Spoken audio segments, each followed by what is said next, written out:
Okay, so what you might be thinking at this point is you know the basics of how theory works, and now you have all these crazy ideas for ways to bend theory to make it more interesting. Right? We no longer need to just use the diatonic chord progression, right? We can use that when we want things to sound nice and cool. But when we want things to sound a little more colorful, a little more interesting, just a little kind of off the beaten path, we have all these different techniques we can use. We can use a mode, we can do something with a pentatonic, we can use a chromatic mediant, and there's more of those, and we'll get to more of these and hopefully in a future class.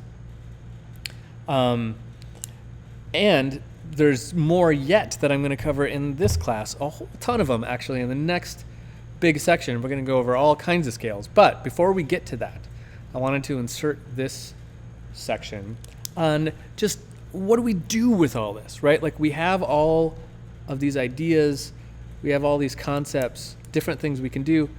How do we use them? So in this part of the class, I'm going to give you two kind of ideas for different ways that I think about this stuff when I'm writing a track. When do I decide to use a chromatic mediant? When do I decide to use a pentatonic scale? When do I decide to use a mode? And when do I just decide to use a plain old major scale? These are all options we have.